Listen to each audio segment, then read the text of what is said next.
ကျွန်တော်မိတ်ဆွေများအားလုံးမင်္ဂလာပါဗျာကျွန်တော်ရဲ့ Burmese Animator Channel ကနေကြိုဆိုပါရစ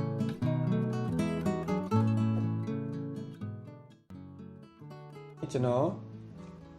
CorelDRAW နဲ့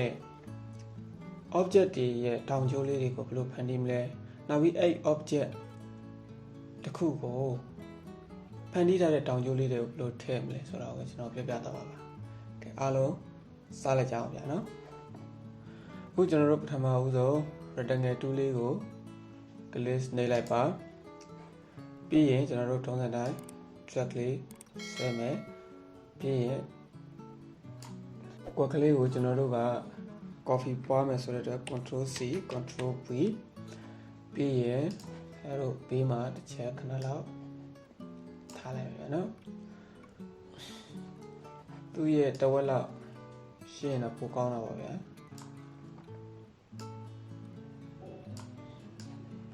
ပြီးရင်ဒီအကွက်ကိုပဲကျွန်တော်ထပ်ပြီးတော့ control C control V ထပ်ပြီးတော့ coffee ပွားမယ်ပြီးရင်ဆိုရပြန်နော်သူ့ရဲ့တဝက်လောက်တန်းပဲ3ပုံ2ပုံလောက်ကျွန်တော်တို့ထားလိုက်မယ်ထားပြီးရင်သူ့ပုံမှာတစ်ချက် click ထပ်နှိပ်လိုက်မယ်ပြီးရင်ဒီမှာဒါဆိုရင်ဆွဲလှည့်မှာဒါဆိုလို့ရှိရင်ကျွန်တော်တို့ဒီလိုမျိုးလေးတွေလောက်မှာပါဗျာနော်โอเคအဲ့ဒါပြီးပြီဆိုလို့ရှိရင်ကျွန်တော်တို့နောက်ထပ်ဒီမှာ new ဆိုတဲ့ဟာလေးရှိတယ်ဗျာနော် new ဆိုတဲ့ဟာလေးနဲ့ဖိပြီးတော့ဒီတောင်လေးကိုဆွဲမယ်မညီလို့ရှိရင်ဒီဘက်နဲ့ညှိမယ်โอเคဒီပုံစံလေးရသွားပြီဗျာနော်အဲ့ဒါဆိုရင်ကျွန်တော်တို့အဲ့ဒါလေးကိုဆက်ပြီးတော့ဒီမှာအဲ့လိုဆက်ပြီးတော့ကျွန်တော်တို့ဆက်ပြီးတော့ new ဆိုတဲ့နေရာလေးကနေပြီးတော့ဆက်ပြီးတော့ဒီတောင်းမှာဆက်ပွားမယ်နော် sorry control C control V နော် coffee ယူပြီးတော့ဒီမှာ new ဆိုတဲ့နေရာလေးကနေပြီးတော့ကျွန်တော်ဒီတောင်းလေးကိုဆက်ပြီးပွားမယ်နောက်ထပ် control C control V နောက်ထပ် new ဆိုတဲ့နေရာလေးကနေကန်ပြီးတော့ကျွန်တော်ဒီမှာပွားမယ်နောက်ထပ် control C control V new ဆိုတဲ့နေရာလေးကနေကျွန်တော်ဒီမှာပွားမယ် okay ဒီပုံစံလေးဖြစ်သွားမယ်ဖြစ်သွားတယ်မှာအောက်ဆုံး select ကိုဖြုတ်ပြီးအောက်ဆုံးဟာလေးကို select ပေးပြီးတော့ကျွန်တော်တို့နည်းနည်းနောက်ကိုတစ်ချက်ဆွဲမယ်ဗျာနော်ဒီပုံစံဖြစ်သွားပြီဆိုရင်အားလုံး select all လုပ်လိုက်မယ်လုပ်ပြီးကျွန်တော်တို့ရောင်လေးတစ်ရောင်ထည့်နော်အဲဒါဆိုရင်ဒီပုံစံရောင်လေးဖြစ်သွားမယ်ဗျာနော်အဲဒါဆိုလို့ရှိရင်ကျွန်တော်တို့ကဒီကြားလေးတွေရှိတယ်အဲကြားလေးတွေကျွန်တော် select ပေးရအောင်ဗျာနော်အဲဒီကြားလေးတွေကျွန်တော်object တစ်ခုရဲ့ကျွန်တော်ဒီကြားလေးတွေပေါ့ဗျာဒီလိုကြားလေးတွေအဲဒီ short ဆော့ပုံစံလေးတွေဗျာအဲ့တော့ shift key လေးနဲ့နှိပ်ပြီးကျွန်တော် select လိုက်ပြင်မယ်ပြီးရင် black color လေးလုပ်မယ်ပြီးရင် shift ရဲ့ pay down လေးရလုပ်လိုက်ဒီပုံစံလေးဖြစ်သွားလိမ့်မယ်အဲ့ဒါဆိုရင်ကျွန်တော်တို့ကဒီ take လေးကိုကျွန်တော်မြားကြုံလေးလုပ်မယ်ဗျာနော်နည်းနည်းလေးကြီးလိုက်မယ်မြားကြုံလေးလုပ်မယ်ဆိုတော့ကျွန်တော်တို့ဒါလေးကို control ရဲ့ကျူရဲဆိုပြီးတစ်ချက်ကျွန်တော်နှိပ်ထားလိုက်နှိပ်ထားပြီးတော့ဒီမှာကျွန်တော်တို့က shape 2လေးကိုတစ်ချက်နှိပ်ပြီးရင်ကျွန်တော်တို့ဒီမှာselect double click ကျွန်တော်နှိပ်လိုက်ဒီမှာလည်း double click နှိပ်လိုက်နည်းနည်းလေးခွာပြီးတော့ပြန်နော် double click နှိပ်လိုက်ဒါဆိုရင်ဒီပုံစံရလာအဲ့တော့ဒီမှာအဖြူလေးတွေဖြစ်နေတာဟာ select ပေးမထားတာပြာလေးဖြစ်နေတာ select ပေးထားတာအဲ့တော့ကျွန်တော်တို့ကဒီအလဲကလေးတော့ဝင်းလေးနှစ်ခုကိုကျွန်တော် select ပေးမှဖြစ်တယ်ရှစ်ကီးလေးကိုနှိပ်ပြီးတော့ select ပေးလိုက်ပါနော်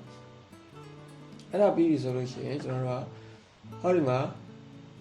stroke or scale new ဆိုတဲ့ဟာလေးကိုတစ်ချက်နှိပ်လိုက်ပါနှိပ်ပြီးရင်ရှစ်ကီးလေးနဲ့တွဲပြီးတော့ကျွန်တော်တို့နည်းနည်းစီဆွဲပြပါနော်နည်းနည်းလေးsorry ရှစ်ကီးလေးနဲ့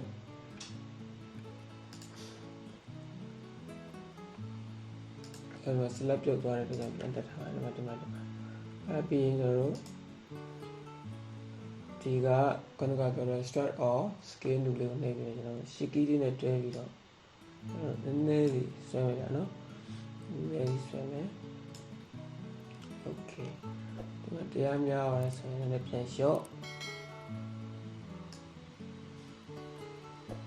okay ဒီပုံစံလေးကျွန်တော်တို့ဖြစ်သွားပြီဆိုလို့ရှိရင်ကျွန်တော်တို့က ဒီအလယ်မှာ double click ဆက်နေမယ်နှိပ်ပြီးရင်ဒီလိုမျိုးလေးဆွဲလိုက်နော်ရှေ့တဲ့ရှေ့ကလေးနှိပ်ပြီးဆွဲရင်တော့ညီညာဖြစ်တာပါဗျာနော်โอเคဒါဆိုရင်တော့များကျင်ပုံစံမျိုးလေးဖြစ်သွားပြီမင်းတို့လိုက်ပြီးတော့လုပ်ကြည့်ပါအဲ့လိုဖြစ်သွားပြီဆိုလို့ရှိရင်ကျွန်တော်တို့ဆက်လက်ပြန်ဖြုတ်ပြီးတော့အမီပိုင်းလေးကိုကျွန်တော်တို့သွားပြီးတော့နည်းနည်းလုပ်ရအောင်နော်အမီပိုင်းလုပ်ရဆိုတော့အမီပိုင်းကိုလည်းကျွန်တော်တို့တစ်ချက်နှိပ်ပြီးတော့ control select တစ်ချက်ပေးပြီး control Q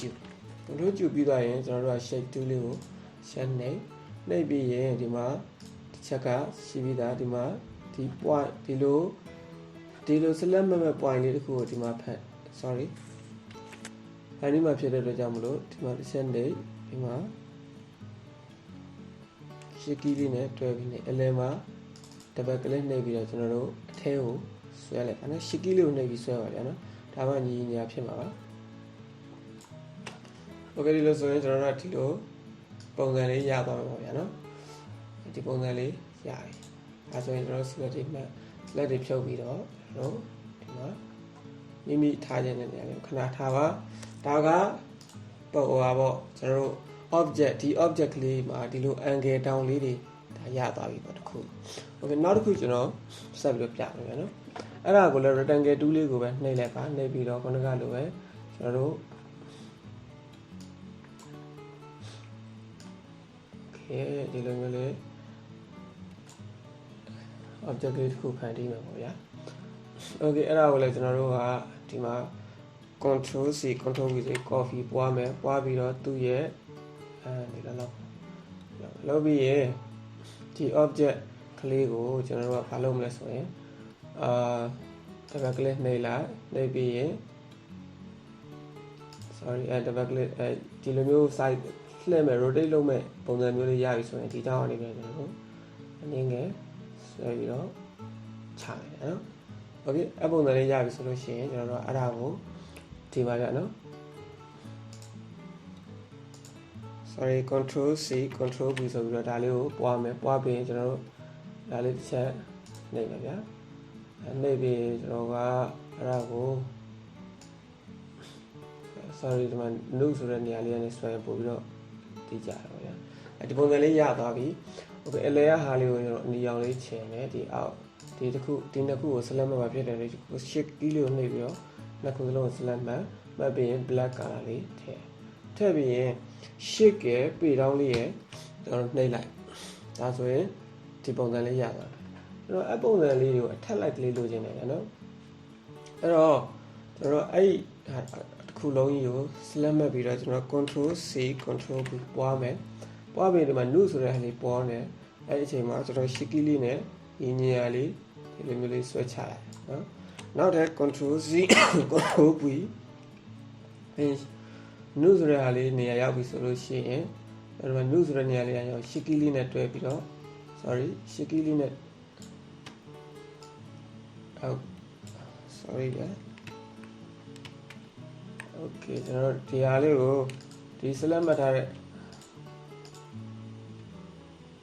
okay ဒီ select မှတ်ထားတဲ့ကျွန်တော်ဒါလေးကို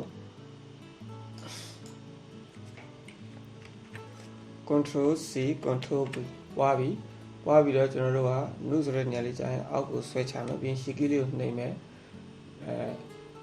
ကွာဝေးညီတဲ့နေရာကြာရင်လွှတ်လိုက်နော်နောက်တစ်ခါ control C control V ပြီးရင်နုဆိုတဲ့နေရာလေးကနေပြီးတော့ကျွန်တော်တို့အောက်ကိုဆွဲချရှီကီးလေးကိုနှိပ်လိုက်ရင်ညီသွားပါလိမ့်မယ်အကွာဝေးညီလွှတ်လိုက် okay နောက်တစ်ခုထပ်ပြီးပွားပါနောက်တစ်ခုထပ်ပွားမယ် control C control V ပြီးရင်နုဆိုတဲ့နေရာလေးကနေပြီးတော့အောက်ကိုဆွဲချရှီကီးလေးကိုနှိပ်လိုက်အကွာဝေးညီလွတ်လာဒီပုံစံလေးရသွားပြီနော်အခုတဝက်တက်ပါနော်ကျွန်တော်ဒီတဝက်တက်လောက်ပါရမ်းကြည့်ရဆိုရင်ကျွန်တော်နည်းနည်းသေးမယ်အပေါ်အောက်ကျွန်တော်နည်းနည်းသေးလိုက်မယ်ဗျာနော်โอเคအပုံစံလေးရသွားရင်ကျွန်တော် shape tool လေးကိုလိုက်ပါလိုက်ပြီး select တွေကတော့အကုန်လုံးဝင်နေတယ်ဗျာဒီမှာ select လေးကျန်နေလိုက်တာနဲ့ကျန်တဲ့ဟာတွေက select ပြုတ်ပြီးတော့ဖြူအောင်လေးဖြစ်သွားတယ်အဲ့တော့ shape key လေးကိုနှိပ်ပြီးတော့ဒီအပေါ်နှစ်ခုကို select မှတ်ထားပြီးပြီးရင်ဒီတောင်လေးကိုဖိပြီးတော့ကျွန်တော်တို့ဆွဲလိုက်ပါအဲ့ဒါဆိုလို့ရှိရင်ကျွန်တော်ဒီပုံစံမဟုတ်ပါပုံစံမျိုးလေးရလာပါပြီโอเคအဲ့တော့ဒီတူးလေးပြန်ပြီးနှိပ်ပြီးတော့အပေါ်နည်းနည်းရွှေ့မယ်ဒါဆိုရင်ကျွန်တော်တို့ကဒီပုံစံလေးရတာဒါဆိုအရောင်လေးထည့်မယ်ဗျာ တို့အဝါရောင်လေးထည့်လိုက်ပါပြီထည့်လိုက်သူ့ကိုအထဲကိုဒီအလဲလောက်ကိုကျွန်တော်ရအောင်ကျွန်တော်ရွှေ့လိုက်မယ်ဒီပုံစံလေးရပြီဆိုလို့ရှိရင်ကျွန်တော်က shift က pay down လေးကိုနှိပ်လိုက်ရင် object လေးကနောက်ထပ်ရောက်သွားပါလိမ့်မယ် okay ဒါဆိုရင်ကျွန်တော်ဒီတစ်ဝက်ကိုအရင်ဆုံး select မှတ်ပါမယ် select မှတ်ပြီးရင်နောက်ထပ် shift က pay down ရဲ့နှိပ်လိုက်ပါဒါဆိုရင်အချမ်းဝင်လာပါပြီနောက်ထပ်တစ်ဝက်ကို select မှတ်ပြီး shift က pay down ရဲ့နှိပ်လိုက်ပါဒါဆိုရင် object လေးကဒီ angle လေးတွေအထက်ကိုဝင်လာပါပြီဒါဆိုရင်ကျွန်တော်တို့ကဒီမှာ object လေးတစ်ခုနောက်ဒီမှာဒီ